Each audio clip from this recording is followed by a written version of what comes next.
ஞானானந்தமயம் தேவம் நிர்மலஸ்படிகாகிருதிம் ஆதாரம் சர்வ வித்யானாம் ஹயக்ரீவம் பாஸ்மகே.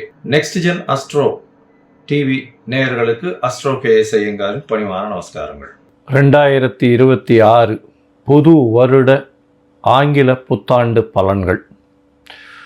முதல்ல எல்லோருக்கும் என்னுடைய ஆங்கில புத்தாண்டு நல்வாழ்த்துக்கள். என்னுடைய சப்ஸ்கிரைபர்ஸ், என்னை ஃபாலோ பண்ணுறவங்க எல்லாருக்குமே உங்களுக்கு வாழ்த்துக்கள்.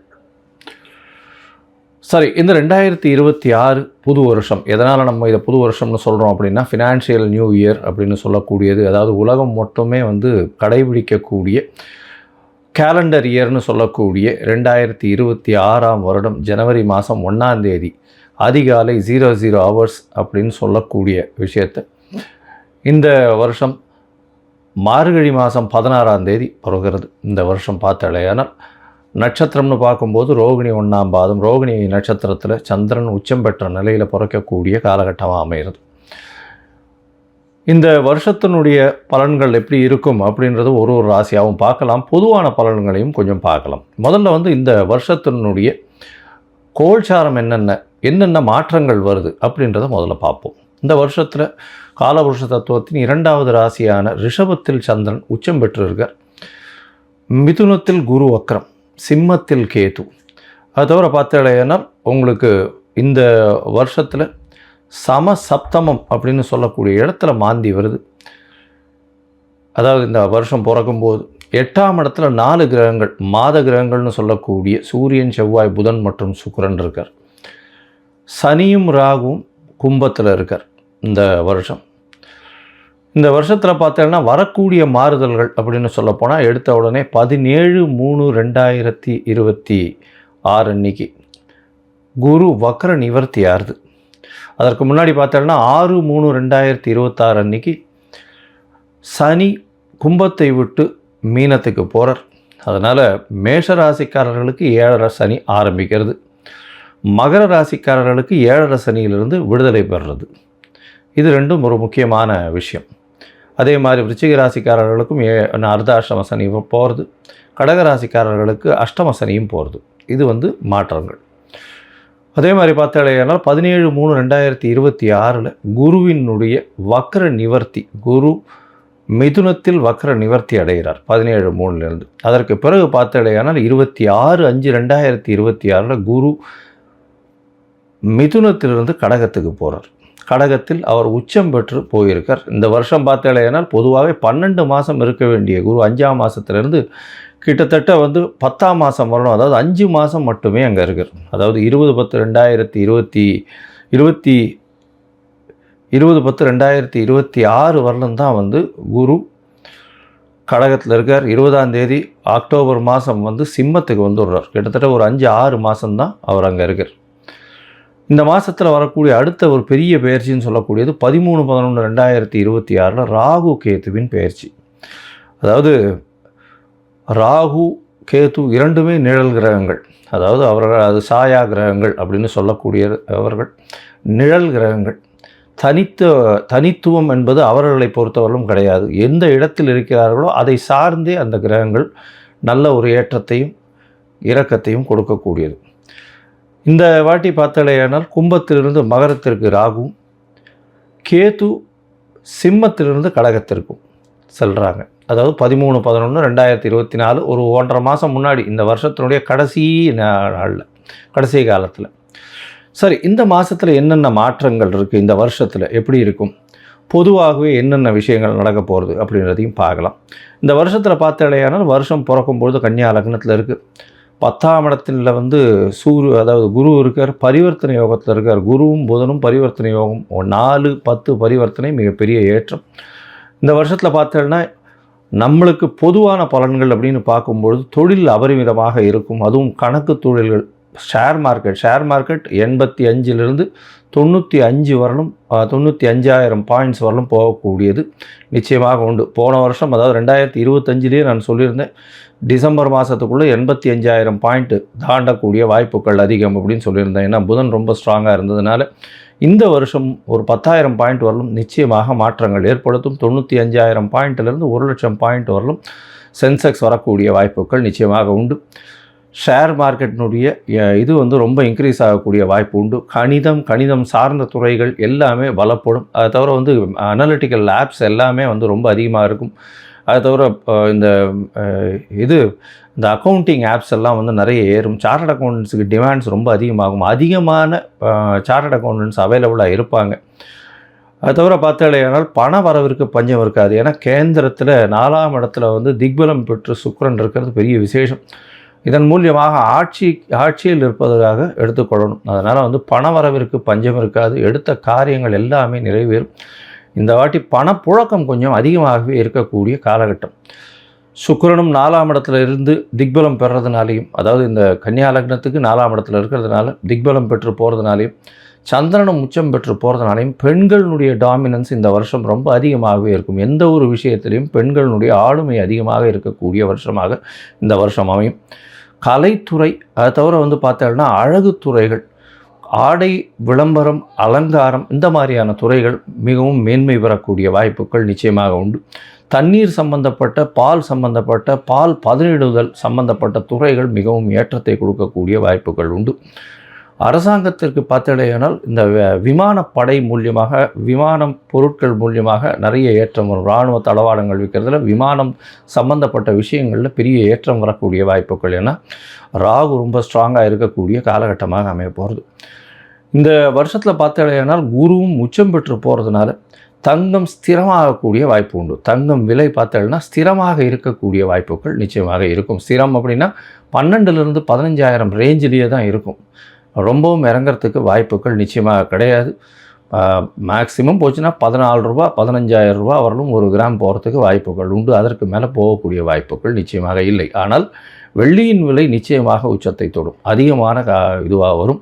வைரத்தின் விலையும் அதிகமாக வரக்கூடிய வாய்ப்புகள் நிச்சயமாக உண்டு. ஏன்னா சுக்கிரன் ரொம்ப ஸ்ட்ராங்காக இருக்கக்கூடிய காலகட்டமாக இருக்குது.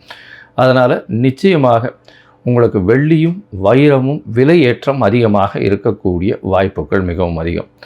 அது தவிர வந்து பார்த்தாலேயானால் மைனிங் செக்டர், அதாவது வானூர்தி செக்டர், அதை தவிர வந்து ஏரோஸ்பேஸு, ஏரோடைனமிக்ஸு, அது தவிர ஏவியேஷன், இது எல்லாமே அதிகமாக வளரக்கூடிய வாய்ப்புகள் நிச்சயமாக உண்டு.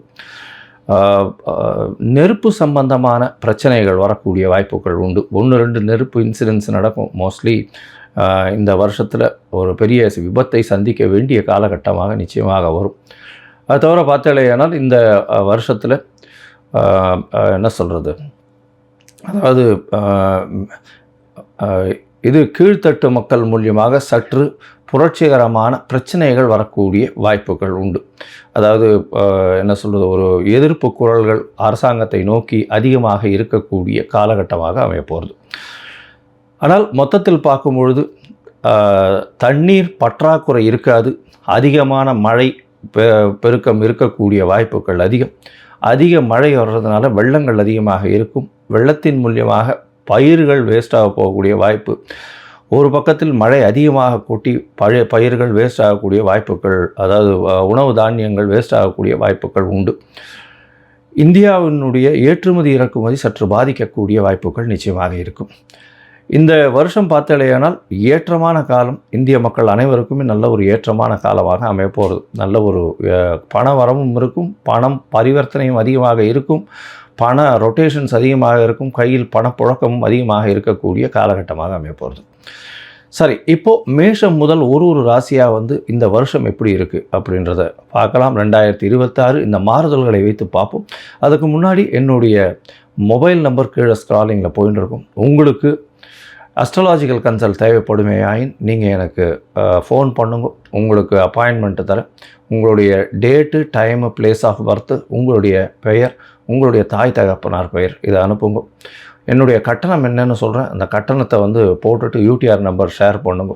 உங்களுடைய ஜாதகத்தை போட்டு சந்தி இருக்கான்னு பார்த்துட்டு, சந்தி இருந்ததே ஆனால் அதை தவிர்த்து என்ன இது பண்ண முடியும், உங்களுடைய நட்சத்திரம் என்ன, தசாநாதம் என்ன, அந்த தசை நடக்கிறது, உங்களுடைய லக்னம் என்ன அப்படின்றத குறித்து அதற்கு பிறகு உங்களோட அப்பாயின்மெண்ட் ஃபிக்ஸ் பண்ணிவிட்டு டிஸ்கஸ் பண்ணுறேன். பொதுவாகவே என்கிட்ட வர்ற ஜாதகத்தில் 50 வயசு 60 வயசில் இருக்கிற வாழ்க்கெல்லாம் வந்து நட்சத்திரம் சந்தியில் வர்றதுனாலையும் லக்ன சந்தியில் வர்றதுனாலையும் அவள் இருக்கக்கூடிய லக்னம் வந்து ரிஷப லக்னம் நினச்சின்னு இருப்பாள். ஆனால் மிருகசீரிஷம் 3ஆம் பாதத்தில் இருக்கும், மிதுன லக்னத்தில் இருப்பாள்.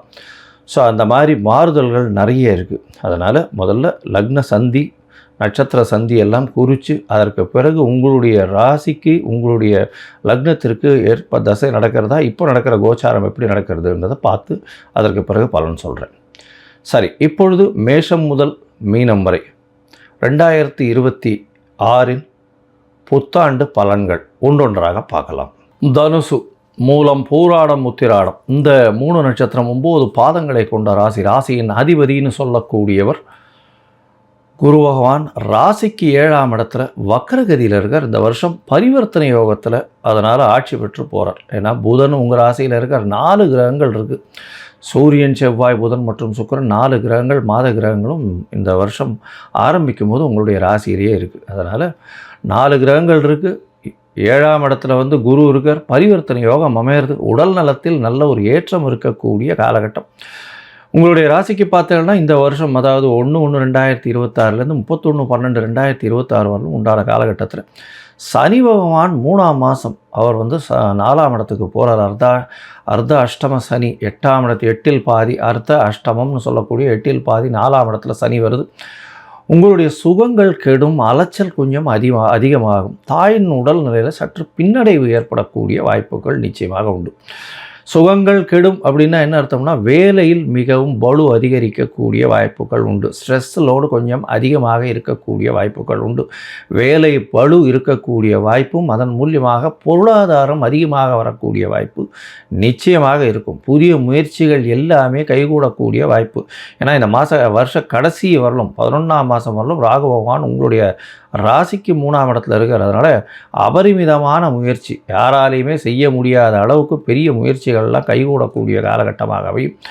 உங்களுடைய ராசிக்கு 2ஆம் இடத்துல ராகு பகவான் வரும்போது பேச்சில் கொஞ்சம் ஜாகிரதையாக இருக்கிறது ரொம்பவும் நல்லது. ஏன்னா தடித்த பேச்சுக்கள் வரும். அதனால் கொஞ்சம் ஜாகிரதையாக இருக்கிறது ரொம்பவுமே நல்லது. ராகு கேத்து மாறின உடனே கொஞ்சம் பேச்சில் கவனமாக இருக்கிறது ரொம்பவும் நல்லது.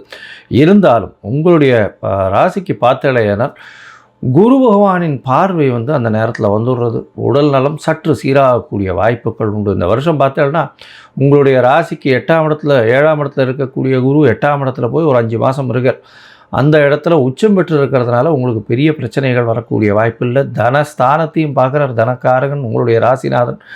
எப்பொழுதுமே பண வரவிற்கு பஞ்சமில்லாத இருக்கக்கூடிய காலகட்டமாக இப்போ அமைய போகிறது. இந்த வருஷம் அதீதமான செல்வங்கள் வரக்கூடிய வாய்ப்புகள் நிச்சயமாக உண்டு. இந்த வருஷம் ஷேர் மார்க்கெட்டில் இருக்கிறவங்களுக்கெல்லாம் நல்ல ஒரு யோகம் கிடைக்கக்கூடிய வாய்ப்பு. அதனால் பொறுமையாக இருக்கிறதும், அதிகமாக இன்வெஸ்ட் பண்ணாமல் இருக்கிறதும் ரொம்பவும் நல்லது. ஜாகிரதையாக இருங்கோ. ஏன்னா 4ஆம் இடத்துல சனி பகவான் இருக்கிறதுனால மன அழுத்தம், உடல் அழுத்தம் ரெண்டுமே இருக்கக்கூடிய வாய்ப்புகள் நிச்சயமாக இருக்கும்.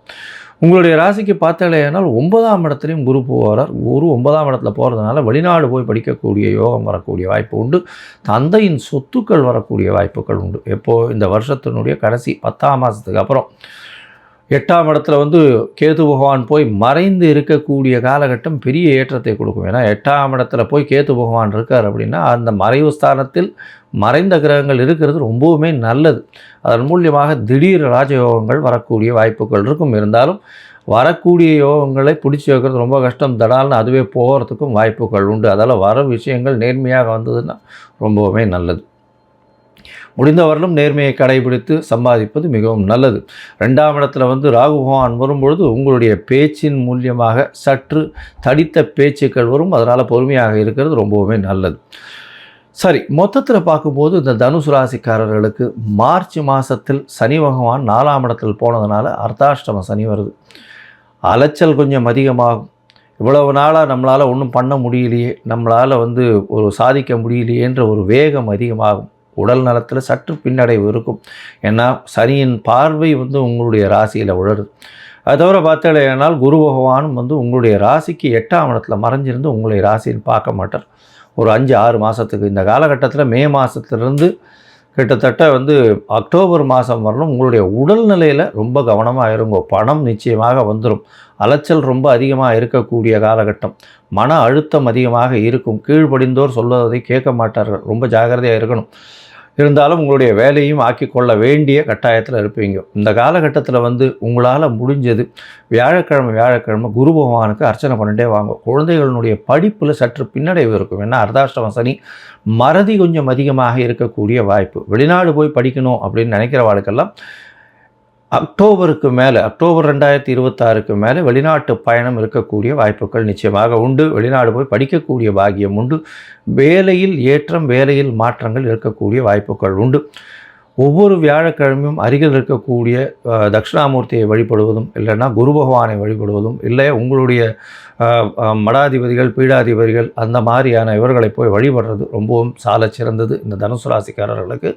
அதை தவிர பார்த்தேனால் அர்த்தாஷ்டம சனி இருக்கிறதுனால முடிந்தவர்களும் சனி பகவானுக்கு எள்விளக்கு ஏற்றுவதும், சனி பகவானுக்கு உண்டான பரிகாரம்னு சொல்லக்கூடிய அருகில் இருக்கக்கூடிய கோவிலில் உங்களால் முடிஞ்சதுன்னா தயிர் சாதம் தானமாக கொடுங்க. அதாவது சனிக்கிழமை அன்னைக்கு நல்ல ஒரு ஏற்றம் இருக்கக்கூடிய காலகட்டம்.